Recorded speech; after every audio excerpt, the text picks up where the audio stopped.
Bueno, vamos a iniciar con la mesa de didáctica número 3 de las jornadas. Si les parece bien, vamos a hacer las presentaciones en el orden que está en el programa. Vamos a tomarnos en unos 10 minutos por presentación.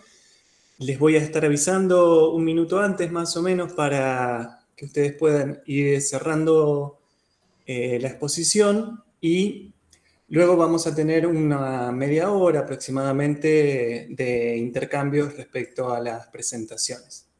Así que, bueno, sin más, les deseo la palabra a Nidia y Claudio para iniciar con la primera. Bueno, ahora hacemos la presentación de pantalla. Nosotros somos, yo soy Claudio Pereira, Nidia Gamboa está en la otra pantalla ahí. Somos de la Facultad de Arquitectura, Planeamiento y Diseño de la Universidad Nacional de Rosario. Trabajamos en expresión gráfica 1 y 2, que es en el comienzo de la carrera de arquitectura. Ahora hacemos la presentación del trabajo. Este trabajo es la producción de conocimiento desde la interacción gráfica. Nosotros trabajamos desde el inicio con los conceptos que se abordan. Esto está vinculado a proyectos de investigación en docencia. Nosotros estamos en el área teoría técnica del proyecto arquitectónico. Entonces los alumnos del primer año empiezan a trabajar con los conceptos desde el inicio de la asignatura. Y después se va profundizando conceptos como la interacción gráfica para el aprendizaje de los alumnos. Esto es un poco el planteo de esos temas donde el alumno empieza abordando un concepto de la perspectiva como lectura de una obra de arquitectura. Son ejemplos seleccionados con muchísima atención a que esos conceptos que nosotros queremos volcar estén claramente visibles. Entonces, se empieza trabajando desde el método. Este es el método que incorporamos, el método de perspectiva, hace poco, después de la pandemia, empezamos a reflexionar sobre algunas de las actividades didácticas que teníamos para poner en juego los conocimientos. Entonces el alumno que trabajaba en su casa no tenía la posibilidad de trabajar desde lo real. Nosotros abordábamos el croquis que hacíamos en lugares donde íbamos a sentarnos a dibujar. Esas lecturas el alumno las tuvo que replantear y trabajando solo necesitábamos encontrar formas de que adquiera esos conceptos. Nosotros trabajamos con la línea de horizonte, con el punto de vista y fundamentalmente con el módulo, que es lo que organiza el dibujo. Nosotros trabajamos con escala humana, tomamos el módulo que va desde la línea de horizonte a la línea de piso en los dibujos. Eso permite que el alumno tenga un método para construir su gráfica y también para incorporar los conceptos y para organizar su lectura y también para después armar los registros. Después empieza Claudio, a un trabajar... segundo. Sí. Un segundo. Vos estás compartiendo pantalla en tu presentación porque no estamos viendo nada. Ah, perdón. Sí, sí, pero no sé qué pasó. A ver. Lo voy de nuevo. Sí, sí. Espera a ver qué pasa por acá.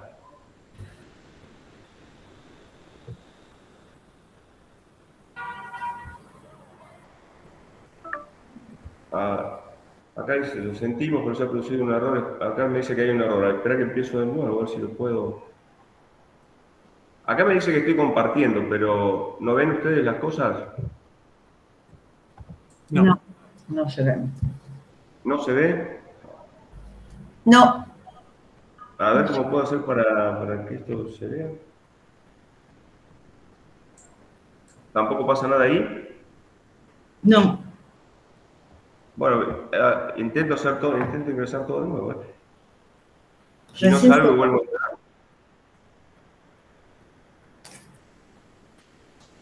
Bueno, ahí voy de nuevo a ver si puedo iniciar la presentación.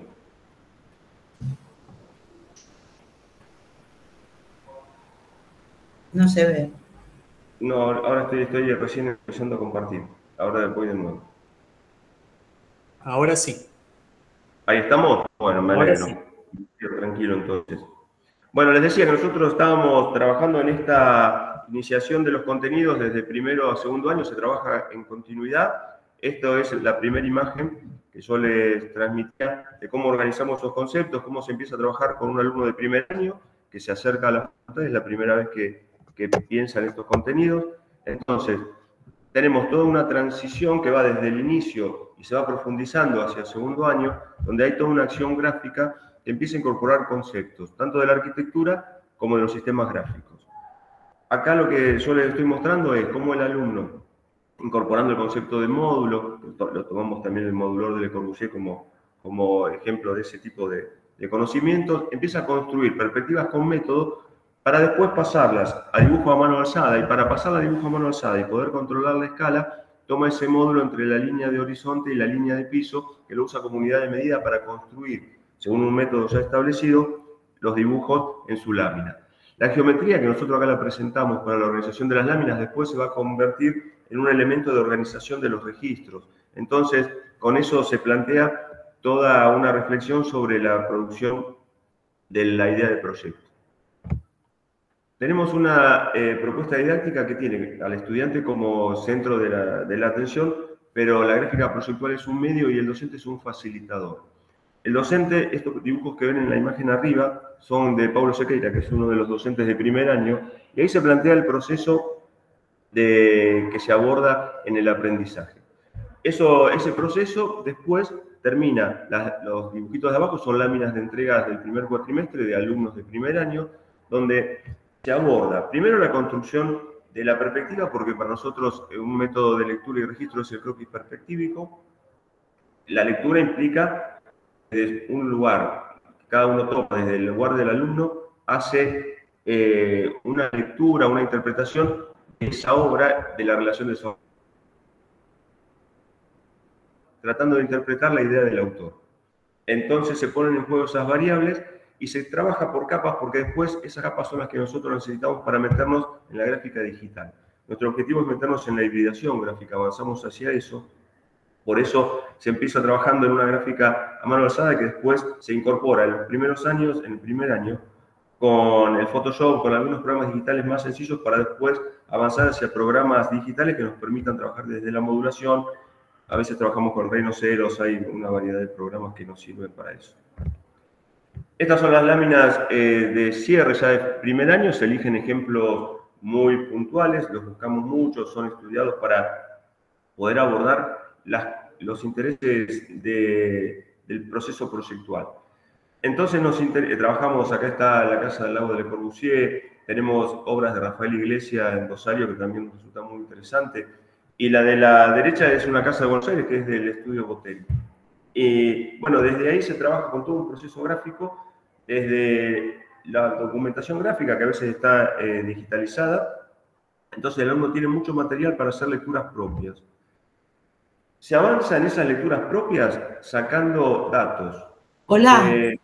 Hola, disculpa, acá me piden que saques la barra abajo, disculpa. Esperá que no, yo tengo la pantalla completa y no veo lo que me decís, ¿sabes? Hay un botón, bueno, Claudio, que ves que hay una barra horizontal abajo. Que dice no la veo. Google. No. ¿No llegas a verlo? Bueno, no te preocupes. No, vos es que no la tengo a la vista. Si haces escape, vas a ir a la pantalla que estás compartiendo, vas a ver que hay una barra abajo que dice dejar de compartir o ocultar. Sí, ocultar. Ocultar, eso. Pero a ver. Sí, no dejes de compartir, apretá a ocultar y entonces ya se va esa barra. Perfecto. Ahí se fue. Entonces, sí. Pero ahí está bien, bueno. Disculpe, pero yo veo la pantalla completa y no me doy cuenta de lo que veían ustedes. Disculpe. Gracias. Bueno, volviendo al tema nuestro, así no perdemos mucho tiempo. Lo que nosotros trabajamos es con una documentación gráfica en la que el alumno extrae datos. Se preocupa más por ver qué no toma de esa documentación gráfica que lo que toma, porque estamos buscando datos que sean específicos, que sean esquemas muy conceptuales, donde estén los datos necesarios para que él cuente su propia lectura. Cada alumno hace una lectura propia, es decir, que no va a haber dos esquemas iguales. Entonces, eso hace que se comprometa con esa interpretación que estamos haciendo del proceso proyectual. A partir de ahí, se empiezan a utilizar los instrumentos gráficos para dar evidencia de sus propias lecturas. Entonces, tenemos la perspectiva, que la trabajamos como croquis en perspectiva, desde la percepción directa, que a veces trabajamos paralelamente. Nosotros este año pusimos en práctica la hibridación, tanto de la actividad como de la gráfica. Entonces, en la hibridación de la actividad nosotros proponemos, parte se hace en la virtualidad, parte lo hace el alumno desde la documentación gráfica y otra parte se hace en la realidad. Construimos croquis hacemos relevamiento de obras, a lo mejor en la ciudad universitaria de acá de la facultad, y desde ahí el alumno tiene asistencia docente para construir croquis perspectivo. Entonces se pone un poco en relación lo que aprendía desde estar frente a los instrumentos de dibujo o a la pantalla y frente a la realidad. Entonces, vincular esas instancias. Los geometrales se trabajan como esquemas. Nosotros trabajamos el concepto de Kant desde la razón, la sensibilidad y la espontaneidad, como para que se puedan hacer registros muy conscientes de lo que estamos viendo, que el alumno tenga un pensamiento crítico para extraer datos. Después nos vamos al modelo 3D y a los bocetos, que son dibujos que cuentan todo eso en una puesta en relación de las partes, del lugar, de la idea proyectual, los materiales y fundamentalmente la estructura y la geometría.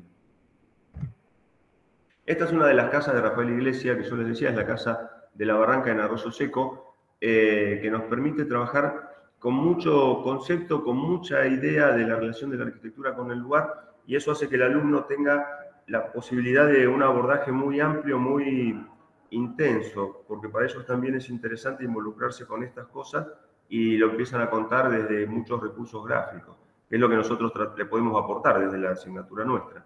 Acá se produce un poco la cuestión de la hibridación desde los esquemas. Acá en este dibujo, en la derecha está un poco contado, están los esquemas puestos en correspondencia y en relación al modelo, y desde esos esquemas se construye el modelo 3D. No es que el alumno hace el modelo siguiendo una gráfica detallada, con datos de medidas, no. El alumno lo hace de sus propios esquemas, que tienen una dimensión, pero es una dimensión aproximada porque muchas veces eso se saca con el módulo. Nosotros usamos nuestro cuerpo como unidad de medida, armamos módulos, y desde ahí se arman los esquemas. Por eso se va a los programas que permiten trabajar desde la modulación, los programas digitales, y en cada capa de la gráfica del alumno empezamos a acomodar información. Un poco eso es lo que tratamos de contar en esta lámina, y están las cosas en relación, y desde ahí se producen nuevas lecturas de esta interpretación de los procesos proyectuales de un autor. Claudio, un minuto, te queda un minuto descontando toda la información. Avanzamos rápido. Acá seguimos con otras obras, siguiendo el mismo procedimiento. Acá está un poco lo que se aborda como conceptualización del trabajo. Trabajamos la construcción de esquemas, la maqueta digital con los datos de esos esquemas, la hibridación de los dibujos, que es lo que permite afirmar los conceptos, y la inducción-deducción, porque se intervienen los dibujos de manera provocativa para que el alumno genere nuevas lecturas. Esta es otra casa de Rafael Iglesias en Fisherton, que está en un centro de Manzana. Hacia la izquierda se ve todo el proceso de reconocimiento de la gráfica, de la geometría, cómo interviene para una interpretación que hace de la organización de ese proyecto, cómo la estructura se acomoda en función de eso, y se habla de una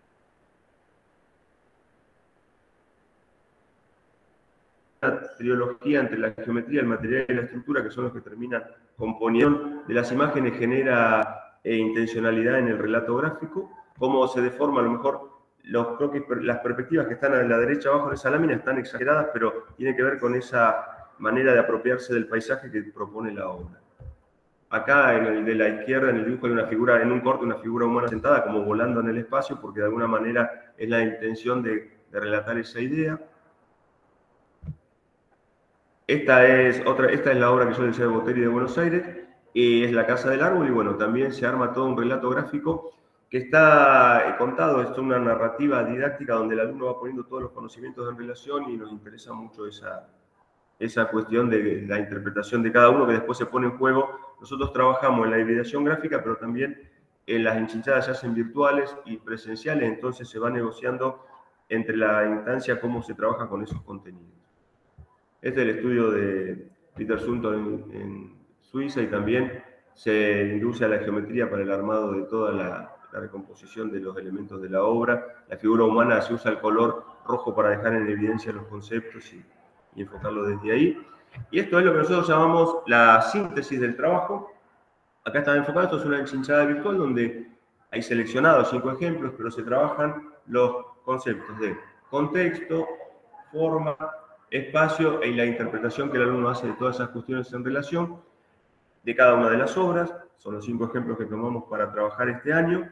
Y esto es la entrega del primer cuatrimestre, donde los alumnos van volcando todos estos conceptos y nosotros hacemos una interacción entre todos esos dibujos para armar esta síntesis gráfica que sirve como enchinchada, pero también sirve como puesta en relación de distintas miradas, porque cada mirada es diferente y cada uno hace su interpretación y se aprende de la intersubjetividad entre los alumnos, el alumno del docente y el trabajo en taller, tanto virtual, desde el aula tenemos la plataforma Moodle para hacer esto, y desde la realidad en las enchinchadas presenciales.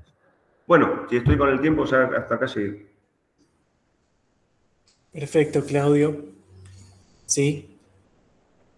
Exitosamente cumpliste con el tiempo, teniendo en cuenta también las interrupciones técnicas que tuvimos, pero bueno, muy bien. Les agradezco. Muchas Ahora gracias. dejo de compartir, así podemos... Bien. Le damos paso entonces al segundo trabajo, forma y espacio. Ahí voy.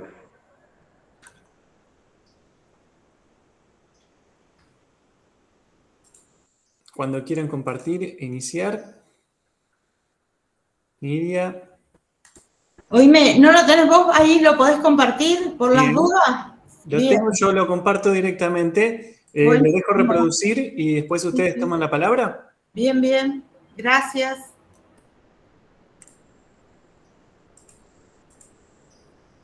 Confírmenme que se escucha nomás.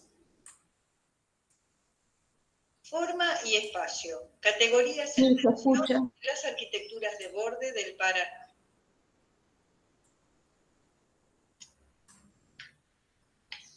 Habitado por el hombre, el espacio arquitectónico abre indagaciones acerca de la palabra lugar. En el lenguaje ordinario, las expresiones emplazamiento y desplazamiento, reposo y acción son palabras que generalmente se encuentran de a pares. Expresan la experiencia del cuerpo en lo real, lo próximo y lo lejano, el adentro y el afuera. Arriba y abajo, lo alto y lo bajo, atrás y adelante. Y otras palabras que nombran la relación cuerpo-espacio. Estas experiencias no se pueden pensar, expresar ni experimentar sin que sus referencias sean nombradas, sin distancias en relación con el propio cuerpo, generándose así el espacio vivido, la experiencia directa en el espacio privado y público, el sitio transformado en lugar.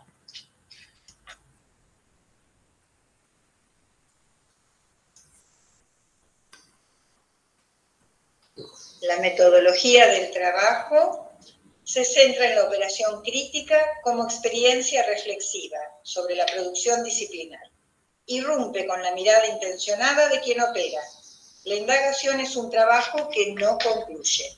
El objeto es lo que objeta, lo que inquieta, y la mirada del sujeto está inscripta desde siempre en el objeto de conocimiento, constituyendo una unidad en lucha. El sujeto arquitecto no transcribe en el proyecto un sentido. El hacer es todo, por eso cada expresión gráfica, escrita o modelizada de cada pensamiento, como lectura, es única, dentro del espacio temporal de la producción proyectual.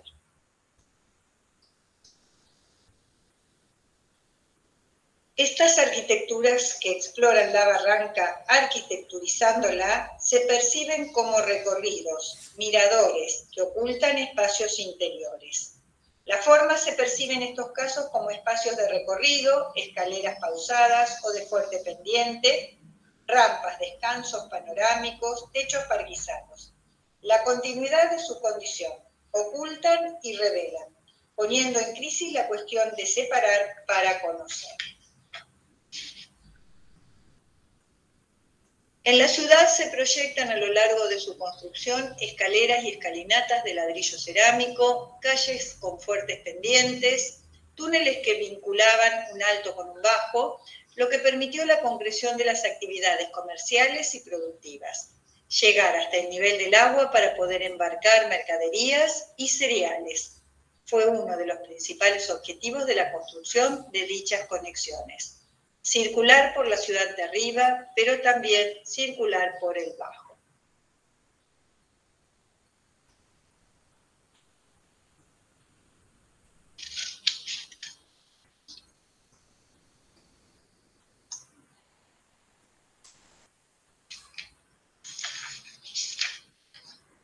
Las escaleras urbanas que identifican a la ciudad son tomadas por Oriol Bohigas como referente para el proyecto. Construidas en diversos momentos de la historia de ocupación y extensión de la ciudad, muchas de ellas en ladrillo rojo mezclándose con el color de la tierra. Bohigas apoyó su edificio en la parte más baja de la barranca. La fuerza de la propuesta se concentra en la delimitación del espacio, una forma escalera de ladrillo a escala urbana, que genera un recorrido conectando la ciudad, el río y las islas entrerrianas. Y abajo la mirada concentra en el espacio de los cipreses un exterior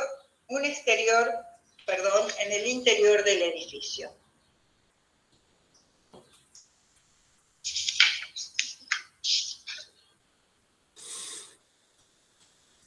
La idea proyectual vincula los opuestos en términos de transformación, de lucha, como lo único real en el incesante devenir de las aguas de un río es pensado por Heráclito. La discordancia, el contraste y la oposición son el mismo principio de concordancia, armonía y unidad del proyecto. La dinámica de estas relaciones abiertas al devenir es el mundo de este pueblo histórico. A través de esta dinámica de lucha y transformación, el pueblo forja su destino. En los sanitarios del Parque Urquiza, el arquitecto Jovel plantea esconder el edificio en la barranca.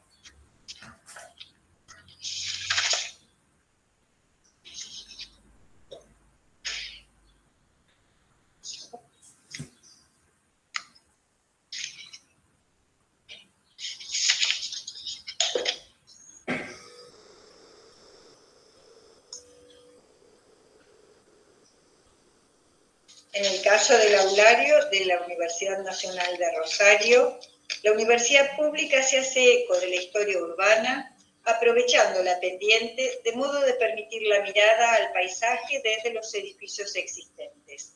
Frente a ellos, aún quedan remanentes de actividades portuarias materializadas en algunos galpones, y una extensa reja que separa los circuitos de paseo sobre la margen inferior de dichas actividades. Los instrumentos dados y construidos a partir de estos saberes y de los problemas nuevos abren a la exploración de las fuerzas en conflicto que se mantienen en estos proyectos, trabajando su potencial, buscando en ellos una aproximación, una puesta de sentido que construya relaciones entre proyectos en la barranca de la ciudad de Rosario en las que se restituya el pasado al cual pertenece.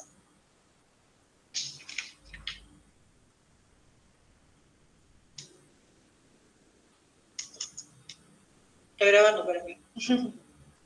La cámara está en la.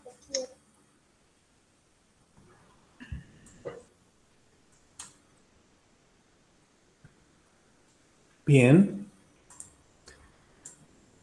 Nidia y Cristina, no sé si quieren cerrar con su presentación. Tienen unos 4 minutos.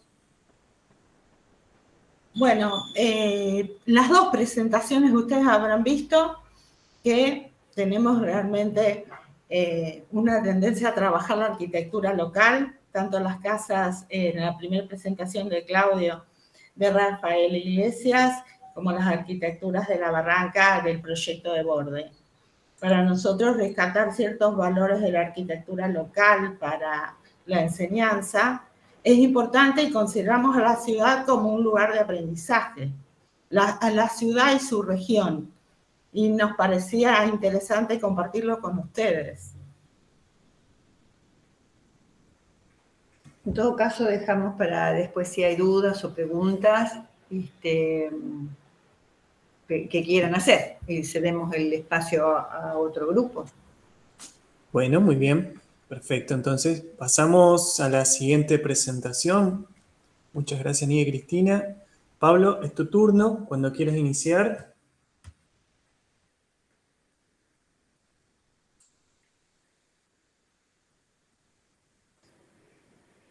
Ahí vamos, ¿eh? Perfecto. Ahí se ve, ¿no? Sí.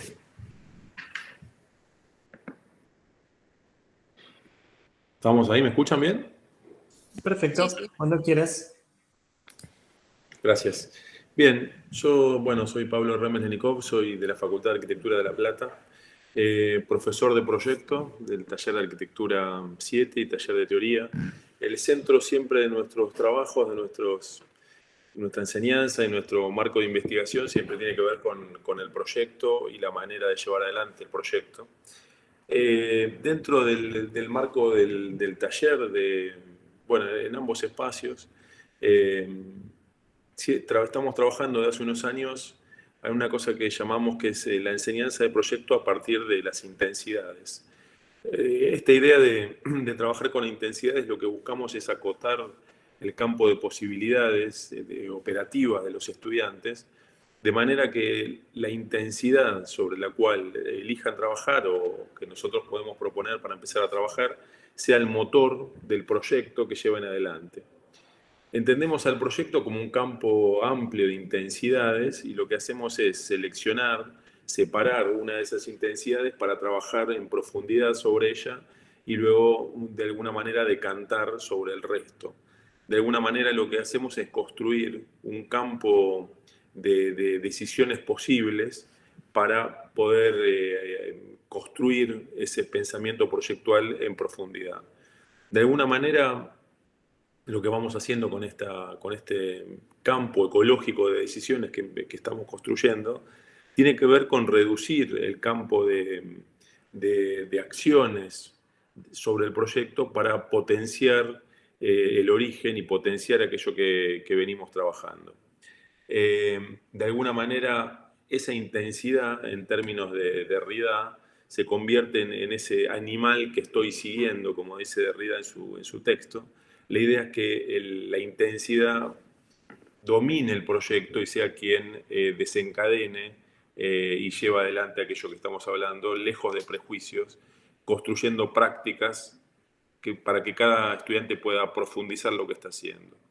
Reduciendo variables y de alguna manera centrándonos en algo bien específico que tiene que ver con el conocimiento arquitectónico, que es lo que nos interesa, comprendiendo, trabajando o profundizando sobre los procedimientos disciplinares, es de alguna manera que entendemos que la disciplina puede transformarse y puede empezar a construir otros campos de acción que nos interesan trabajar y seguir avanzando. Para discutir algunos de estos temas que cuento, me gusta traer a Henri Bergson, un filósofo que habla de alguna manera sobre la memoria, sobre el campo de reflexión que nos interesa poder ser un poquito más específico. Y Bergson dice, la memoria, dice, puede no tener amplitud, puede recordar solo una parte del pasado, pero está siempre. La memoria está siempre en el proyecto. Y a diferencia de lo que decía Leibniz, dice que la materia es un espíritu instantáneo, insensible, que no tiene pasado justamente, o no es consciente de su pasado, que es bien distinto.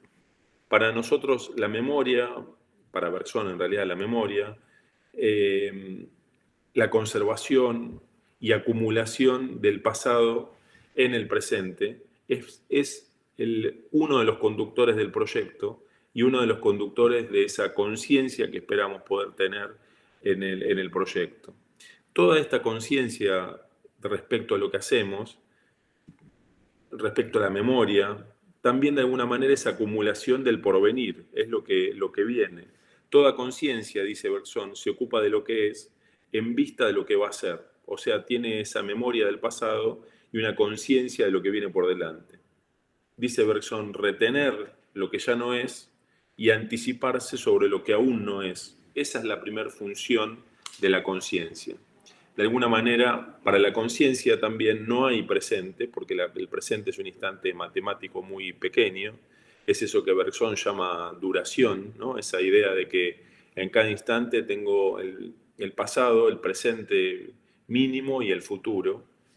Pero también me interesa esa idea de pensar que nosotros somos, de alguna manera, una colección de acciones propias del pasado, propias y de otros, pero esa conciencia sobre el pasado y una colección de posibilidades futuras. En función de esa construcción de lo que uno conoce, de lo que uno hace, es también la manera que uno imagina el futuro, la manera que uno piensa de qué manera puede construir ese proyecto.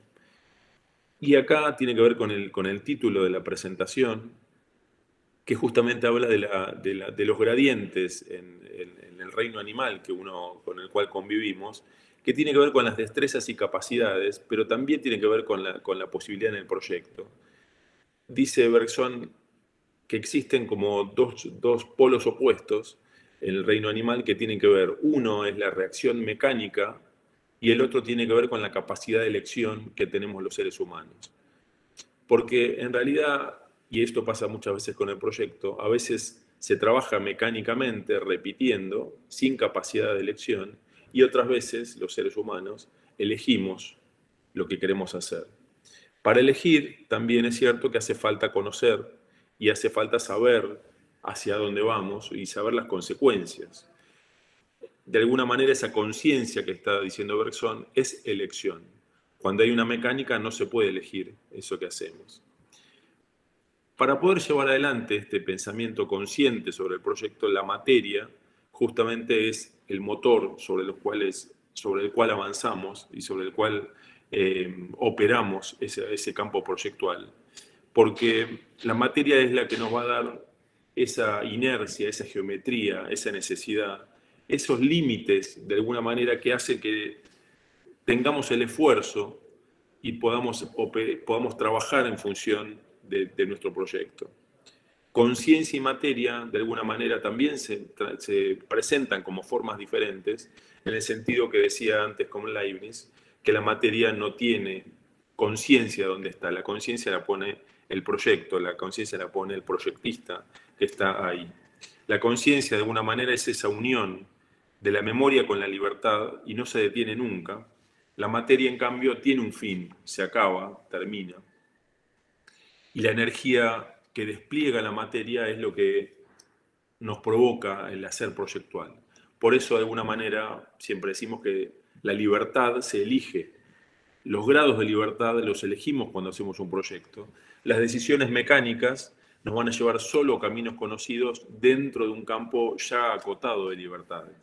Entonces, nosotros trabajamos con ese instrumento de libertad donde nos permitimos elegir, nos permitimos conocer para poder elegir, que es lo que me parece que es interesante justamente ser conscientes al momento del proyecto.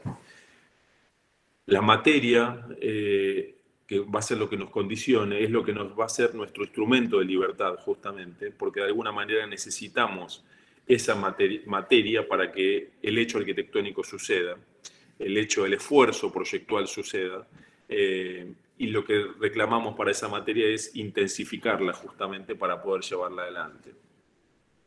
De alguna manera vivimos en un momento donde la sentencia corta pareciera que basta para expresar algunas ideas. No es el problema que el aforismo o la cantidad X de caracteres sea irrelevante, sino lo que nos interesa es no escaparle a la profundidad del pensamiento, no minimizar la reflexión por sobre la repetición automática, no repetir solamente porque son modelos conocidos, no enseñar con adjetivos, empezar a pensar de alguna manera esa construcción del conocimiento a partir de cierto rigor técnico y cierto pensamiento liberal, que es lo que nos interesa. Encontrar una fricción que nos haga pensar, una fricción dentro de la academia, con la producción, pensar temas que aún no son imaginados, que no podemos aún pensarlos. Y para el ámbito académico, ser consciente que repetir no construye, si lo que necesitamos es avanzar con otros campos del conocimiento para poder producir nuevas arquitecturas, nuevas posibilidades de las cuales necesitamos ser conscientes. Por eso buscamos de alguna manera hacer arquitectura, pensar arquitecturas posibles, pensando operativamente en materia, en organizaciones de espacios, en procedimientos, en espacios, que es lo que nos concierne, en el proyecto consciente. Si quieren ver alguna de estas cosas que estamos trabajando, están en nuestras publicaciones, nuestros libros. Cada año vamos haciendo uno nuevo, así que ahí está el campo. Muchas gracias. Muchas gracias, Pablo. Excelente en tiempo. Excelente la presentación. Y ahora pasamos entonces a Fiorella, ¿puede ser? Sí, ahí comparto pantalla. ¿Me avisan si se ve? Ahí voy.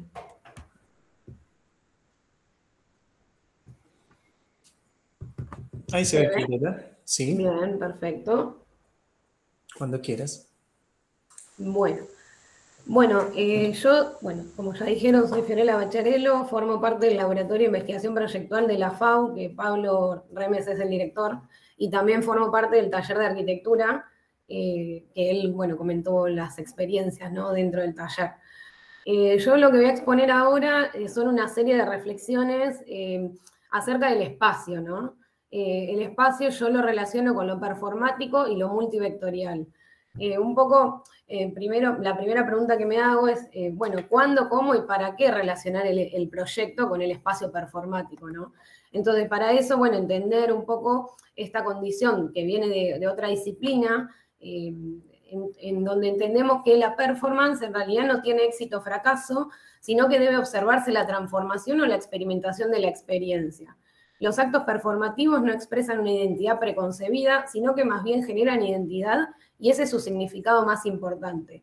Y por último, los actos performativos son una realización escénica, ritualizada y pública. Esas cuestiones que resalto me interesan para entender que el espacio en realidad lo que tiene que producir es una experiencia y que tiene que tener como una identidad propia, y que eso va a ser como lo más importante de su significado, como que el espacio tiene que tener una identidad propia, ¿no? Por último, esto de la realización escénica ritualizada, empezar a entender que nosotros somos los que generamos esa realización escénica, ese ritual para generar esa experiencia de la que habla la performance, ¿no? Y para esto hay que entender que hay una diferenciación muy importante entre lo que es la percepción, que muchas veces se habla desde lo que percibe la persona, y en realidad la performance lo que busca es que se interactúe con los elementos que plantea justamente esa performance, ¿no? Entonces la percepción es algo como más bien personal del humano que habita ese espacio, y la performance en realidad es la relación de la persona con lo que propone, en este caso la obra o el espacio arquitectónico, ¿no? Entonces, acá, esto es la Catedral de Palma de Mallorca, que una vez por año entra la luz por el rosetón y produce este efecto espacial, que me interesa trabajar con esto porque entendiendo la condición del tiempo, ¿no? Cuando hablamos de experiencia, entendemos que hay una condición de tiempo que va transformando esa experiencia, esa performance, y también el concepto de ficción, ¿no? Que es una serie de acontecimientos que se van generando en un tiempo determinado. Bueno, acá pasa lo mismo, ¿no? Como entender que nosotros podemos manipular esos elementos de la arquitectura para generar justamente estas historias narrativas, ¿no? Acá esto es una obra de Scarpa que me interesaba mostrarla porque a partir de un elemento arquitectónico en realidad lo que está generando es una experiencia en el espacio que enfatiza las obras que están mostrando o están expuestas abajo, ¿no? Y eso se produce a partir de un elemento arquitectónico y de entender las propiedades que tiene un muro en el espacio arquitectónico, ¿no? Un muro y el vacío de ese muro, el negativo. Entonces empiezo a pensar en la condición de la representación, ¿no? Nosotros podemos entender la representación como copia o la representación a un nivel generativo. Un poco muestro, esto es una búsqueda rápida en Google de hall de entrada de edificios, donde en realidad lo que se empieza a ver es que se repiten materiales, se repite el tipo de espacio, no hay una búsqueda que genere una experiencia, que me parece que un poco lo que se busca acá es la representación como imagen estática, y yo en realidad empiezo a entender que esa representación tiene que ser generativa, ¿no? Entonces, un poco cuando se habla de representación, Se puede hablar en términos de la copia o de la representación estática, o empezar a entender que lo que se representa en una instancia del proyecto, eso puede producir nuevo conocimiento, un nuevo estadio de lo que es el proyecto, ¿no? Entonces, cuando hablo de la representación como generación, se entienden estas imágenes como diagramas que permiten seguir estudiando las instancias de proyecto.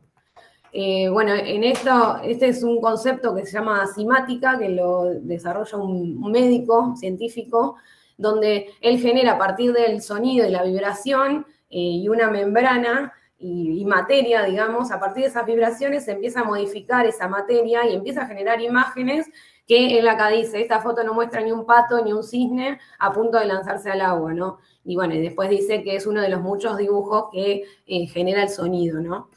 Entonces, la pregunta y la reflexión un poco pasa por acá, si generamos representaciones que solo representan algo del pasado o representaciones que interpretan para generar otra cosa.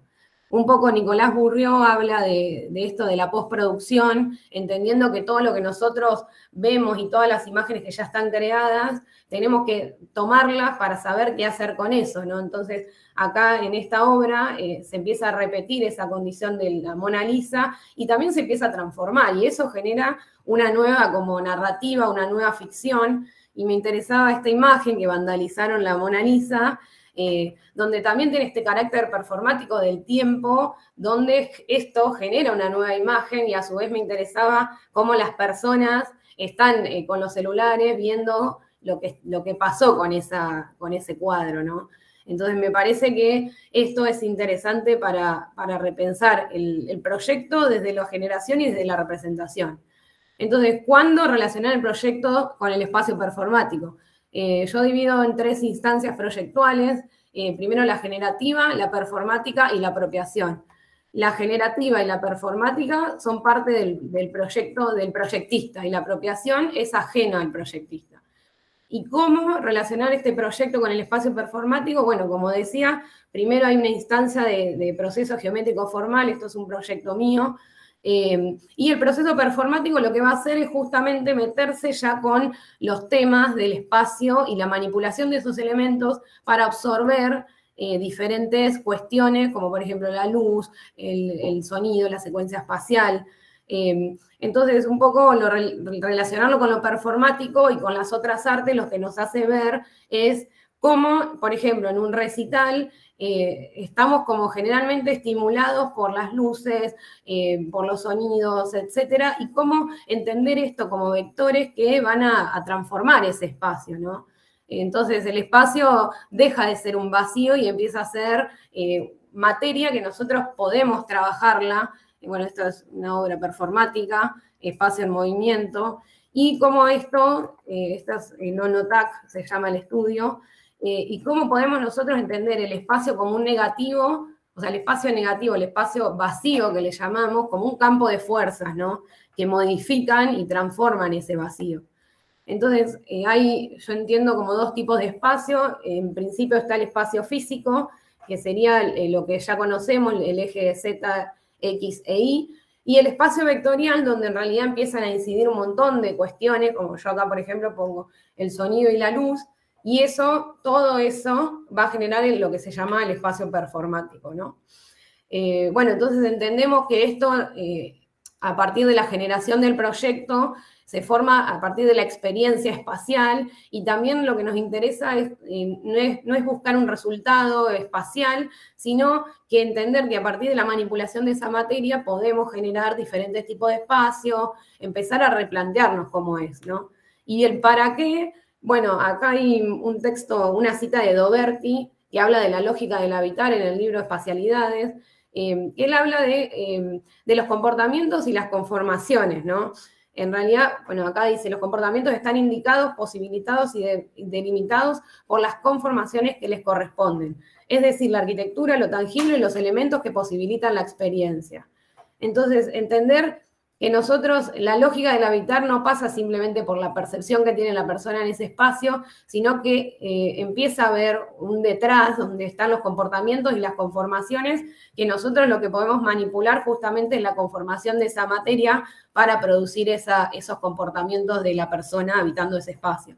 Esta es una obra de Flores y Prat, que el Museo de los Molinos, que transforman justamente el espesor de ese muro para poder generar esas experiencias a partir de la sustracción de materia.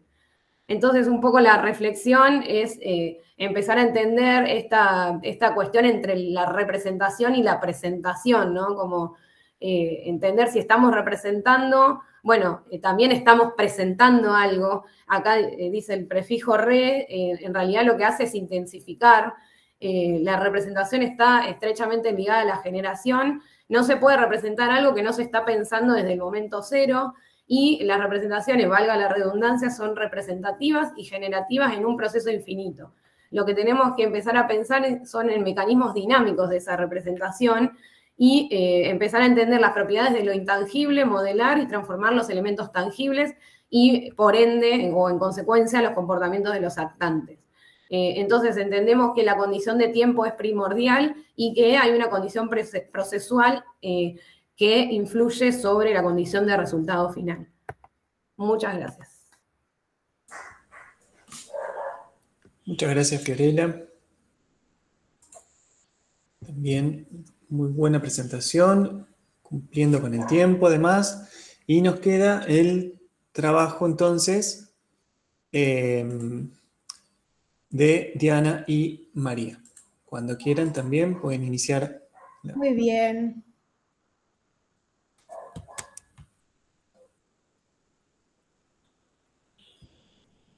Acá estamos para compartir.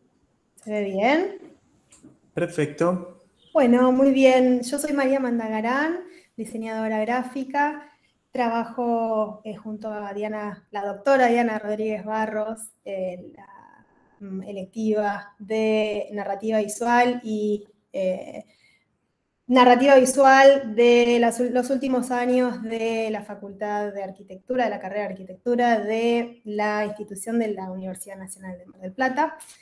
Y bueno, nada, en realidad esta presentación la iba a dar Diana, así que estoy yo un poco acá haciendo la presentación en su lugar, así que voy a estar un poco leyendo y un poco comentando. Antes que nada queremos agradecerles por este espacio, a la jornada CIFADU y bueno, al equipo organizador que tan amablemente nos han recibido. Vamos a comenzar con la presentación. La narrativa visual y cultura visual, aproximación conceptual. Nosotros conversamos acerca de lo que va a ser esta presentación, que toda narrativa define un sujeto autor, individual o colectivo, que experimenta una situación real o imaginaria acontecida en un contexto espacio-temporal determinado. En el mundo de la cultura visual nos enfocamos en el caso particular de la narrativa de orden visual que desencadena, remite, conforma e interacciona con significados y afectos. La posibilidad de construir sentido a partir de tales experiencias es en parte sostenida por un argumento previo que se traduce en trama convincente que vincula y estructura los elementos del proyecto, que finalmente esto formaliza en imagen. En prácticas didácticas de carreras proyectuales, la producción de sentido se puede plantear en esta dirección. En particular nos enfocamos en indagar sobre órdenes categoriales de análisis aplicables a narrativa visual, producción de sentido y procesos cognitivos en tales prácticas. Modelo de cambio conceptual, procesos cognitivos y modelos. Nos interesa indagar desde nuestra práctica docente la génesis y secuencias en procesos cognitivos y procesos de aprendizaje. En forma amplia partimos de explorar la perspectiva de modelo cambio conceptual que alude a los modos en que se adquieren, se construyen, modifican y transforman teorizaciones que se tiene sobre el mundo, formas en que surgen y se desarrollan nuevos conceptos, junto a esquemas de conocimiento originales, junto a procesos de complejización consecuentes. Dentro de este marco conceptual hay, sin embargo, matices y tendencias diversas que enfocan aspectos varios sobre la generación de estructuras cognitivas superadoras, procesos de modificación, instancias de redefinición y construcción de sentido. Modelo didáctica, ciencia y órdenes categoriales, procesos cognitivos, modelos de referencias, variables. En la misma dirección y avanzando nos enfocamos en el modelo didáctico de la ciencia, que plantea órdenes categoriales amplios a manera de variables en interacción, con nociones centrales en procesos cognitivos que se pueden sintetizar en 5 variables. Estrategias de pensamiento, que remiten a la posibilidad de generar conocimiento y modos diversos de razonar. Capacidad de abstracción, que remite a la posibilidad de desarrollar el potencial cognoscitivo racional. Objetividad, que remite a condiciones básicas para acceder al conocimiento crítico, fundamentado, metódico, verificable, sistemático, ordenado, universal, comunicable y provisorio. Modos de generación de conocimiento que remiten a la diversificación hacia procesos cognitivos de orden científico, tecnológico y o artístico. Y clima educacional, que remite a reconocer ambientes tangibles e intangibles de aprendizaje y contextos de pertenencia. Estrategias de pensamiento, dimensiones de análisis. Nos interesa profundizar sobre la variable estrategias de pensamiento a manera de macroconcepto, enfocadas en diversos modos de generar conocimiento y razonar.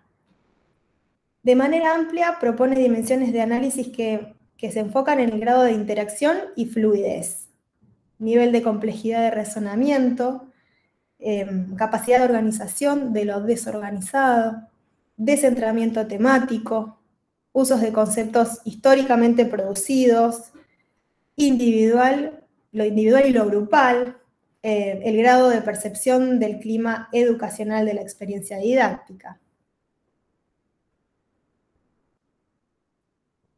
El curso Narrativa Visual y Tratamiento de Imagen Digital aplicada a la arquitectura, este caso de aplicación es en lo que estamos trabajando actualmente y lo que venimos trabajando hace varios años. Esta es la electiva que les comenté que estamos en la Universidad Nacional de Mar del Plata, trabajando con alumnos de los últimos años de la carrera. A partir de indagar, apropiar y transferir los criterios amplios de la variable estrategias de pensamiento hacia nuestras prácticas, presentamos una experiencia centrada en lo que es la narrativa visual. Está referida al curso Narrativa Visual y Tratamiento de la Imagen Digital aplicada a la arquitectura. Esta asignatura cuatrimestral es selectiva, está dictada en los esta experiencia, bueno, estuvo dictada en los ciclos lectivos 2020 a 2021 en el periodo de pandemia. Como les comentaba, en la carrera de arquitectura de la Facultad de Arquitectura, Urbanismo y Diseño de Mar del Plata. Desarrollamos en la comunicación el encuadre curricular y el encuadre metodológico de la experiencia. Sus resultados. Consideramos que en términos amplios, en relación a las estrategias de pensamiento y construcción de sentido, existieron por un lado reversión de competencias tradicionales y surgimiento de competencias híbridas, por otro formalización de tales mutaciones hacia acciones llevadas a cabo por los estudiantes.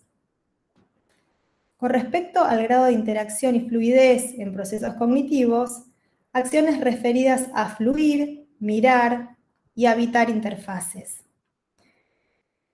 Con respecto al nivel de complejidad razonamiento, acciones referidas a estructurar, reestructurar, incorporar, transferir, jugar y concretar. Con respecto a la capacidad de organización de lo desorganizado, acciones referidas a aprender, autoaprender y experimentar.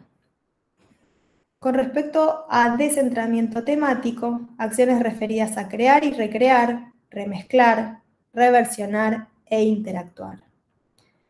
Con respecto a apropiación de uso conceptos históricamente producidos, Las acciones referidas fueron acceder, rastrear, preguntarse, coincidir y reformular. Con respecto a individual y grupal, las acciones referidas, crear, co-crear, innovar, participar, producir y compartir.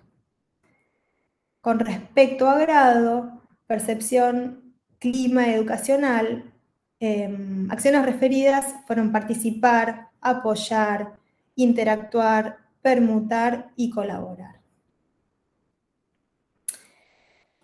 Las conclusiones e implicancias, consideramos el valor destacado de las narrativas de naturaleza visual.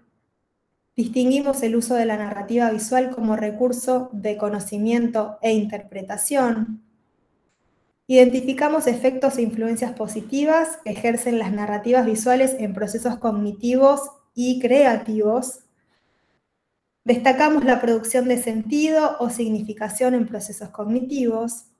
Y como implicancias, el estudio nos ha permitido sistematizar y transferir conclusiones provisorias hacia actuales prácticas docentes desarrolladas en carreras vinculadas a lo proyectual. Bueno, agradecemos nuevamente esta posibilidad de estar presentándonos acá. Yo lamentablemente me voy a tener que ir en breve porque tengo en 10 minutos clase. Bueno, María, muchas gracias. Muchas gracias por las presentaciones. Gracias. Y bueno, como estaba previsto, abrir unos minutos de diálogo respecto a lo que hemos compartido entre todos. Personalmente, como para iniciar un comentario, reconocer en los trabajos este esfuerzo de multiplicar las miradas sobre la tradición pedagógica en la que quizás nos hemos formado y generar estas estrategias que buscan darle espacio a otros razonamientos que le den como una densidad particular a la problemática de la enseñanza, que es un poco lo que nos convoca en esta mesa, ¿no? Reflexiones en torno a lo didáctico. Me interesaba mucho este recorrido de las dos primeras exposiciones en donde hay un esfuerzo en propiciar un método hacia la aproximación del conocimiento que un poco, no sé si amplíe o debata con esta aproximación más intuitiva a lo representacional que a veces aparece en las primeras armas de la disciplina, y todos estos conceptos que nos permiten andamiar una profundización y una problematización de la complejidad que tiene lo proyectual.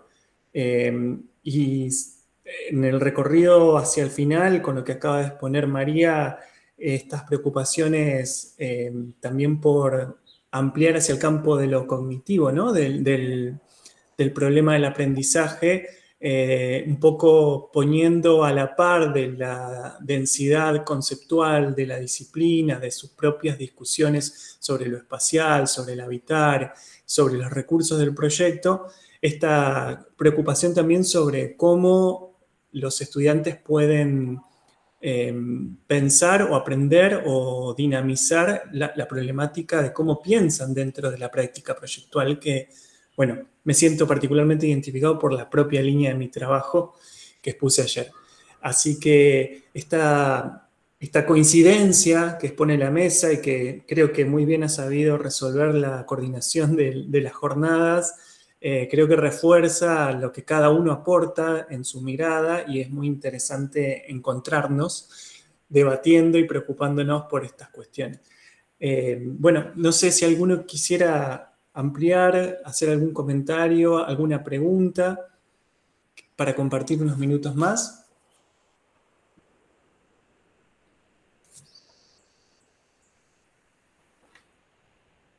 Permiso, Leonardo, que me quedaron algunas cosas. El tiempo fue escaso, entonces quedaron muchos sin hablar, y me parece que estaba bueno charlar un poco sobre la concepción que tenemos nosotros de los modelos 3D, porque a lo mejor no lo pude contar en el trabajo, pero nosotros trabajamos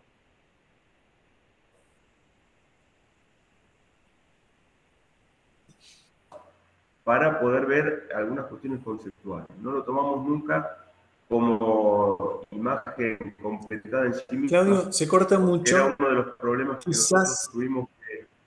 Se corta muchísimo, mucho. Sí. Sí, si apagás la cámara, sí, a lo mejor mejora un poquito. Dale. Luego, María. A ver si tengo mejor señal ahí. Bueno, ¿se escucha mejor ahora? Sí. Bueno, te comentaba que me interesaba aclarar un poco algunas cuestiones en relación al modelo 3D. Nosotros trabajamos el modelo 3D como una herramienta gráfica más, que no hacemos tratamiento de luz ni de materiales, no tienen texturas gráficas del modelo como para lograr expresar un modelo terminado, sino lo que tratamos que sea una instancia de proceso donde se pueda aplicar trabajo del alumno sobre las cuestiones conceptuales. Nosotros luchamos mucho con eso porque a veces nos pasa que el alumno se deja seducir por esa imagen y está todo completado en sí mismo, entonces no hay manera de salir de eso. Nos costaba a veces que el alumno incorpore ese modelo 3D en un contexto. Lo tomaba como objeto, lo separaba, entonces tuvimos que buscar estrategias para poder acomodar eso, lo cual la hibridación nos resultó una instancia efectiva para poder negociar con las dos partes, ¿no? Con lo que nos interesa a nosotros y con lo que el alumno tiene en su cabeza, que está muy atado a las nuevas tecnologías y a cosas que por ahí lo separan un poco del pensamiento crítico de la acción proyectual. Quería aclararlo porque por ahí al comienzo se me perdieron las posibilidades de contar por ir un poco rápido con todo. Me parecía que era un tema que nosotros lo tenemos muy cuidado. Y también lo que nosotros, no sé si lo aclaré, pero el trabajo se empieza en primero y se termina en segundo. Es continuado entre el primero y segundo año. El alumno trabaja con el mismo ejemplo y en algún momento se juntan en el taller los de primero en su instancia de trabajo con los de segundo y se produce una interacción entre ellos viendo las posibilidades que da la gráfica para abordar el tema. Creo que uno va tomando, ¿no?, de las experiencias que compartimos aquí y se pone a pensar cómo poder trasladarlas, y creo que es un anclaje interesantísimo esto de pensar en hibridación como una forma de pivotar entre las intenciones o los intereses más directos por ahí con los que llegan los estudiantes y aquellos requerimientos que planteamos en el desarrollo de las asignaturas para poder introducir a ciertas discusiones. En particular, Pablo, no sé si comentarte respecto a lo que con lo que abriste la exposición. Me pareció muy interesante esto de acotar el campo del abordaje del proyecto, que por ahí uno siempre lucha, ¿no?, cuando está en el trabajo, en el taller, con pensar que esta reducción de posibilidades atenta contra la creatividad, y creo que es todo lo contrario, porque como ustedes dicen, intensifica las posibilidades de exploración, y me parece como estrategia, así como recién hablaba Claudio respecto de la suya, a uno lo lleva a pensar unas aplicaciones muy interesantes para poder justamente potenciar la línea de reflexión respecto al desarrollo del proyecto.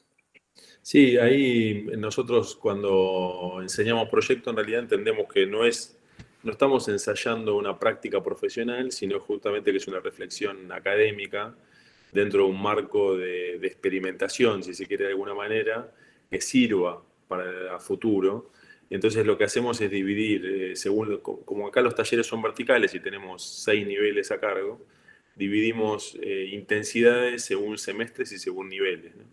Entonces, cada nivel, cada año, Fiorella es parte de uno de esos años, cada año tiene 2 intensidades. Por ejemplo, en primer año, el primer semestre es geometría, el segundo semestre es materia, evento es en segundo, referentes, tipología, distintas maneras. No quiere decir que el proyecto no abarque otros temas, pero sí intentamos centrarnos en eso, porque si nosotros tenemos 20 alumnos, 25 alumnos que trabajan sobre un campo específico que puede ser la materia, intensificamos eso y llega a un nivel de conciencia y de diversidad en realidad, porque termina termina el ejercicio y tenemos 20, 25 maneras distintas de abordar un proyecto desde la materia. Entonces nos parece que es una manera de escaparle al ensayo casi pseudo profesional, que de alguna manera cuando uno es profesional abarca todos los temas. Eso no puede pasar en la enseñanza. Digo, no puede pasar porque no es real. Por más que uno lo intente, un estudiante de segundo año no tiene las herramientas. Y la enseñanza en el sentido del proyecto está siempre como centrada en metros cuadrados, cantidad de metros cuadrados, ¿no? Si vas a primer año, haces una casita, 2 casitas, 3 casitas. Y en realidad como si eso fuera el nivel de complejidad. Y la complejidad está marcada por otros vectores, no por esos.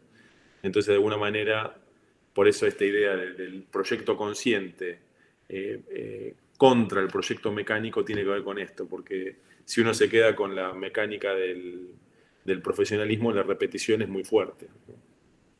Es preferible la reflexión por sobre la repetición.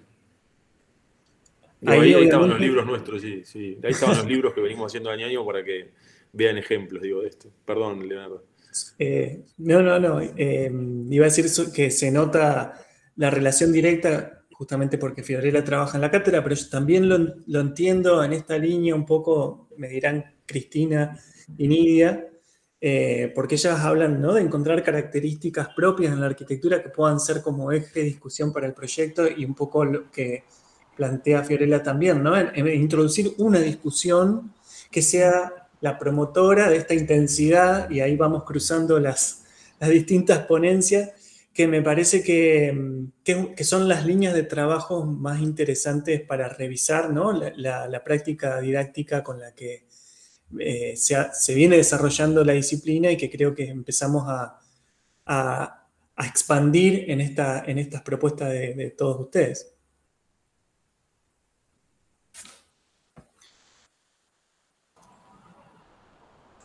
Bueno. De acuerdo.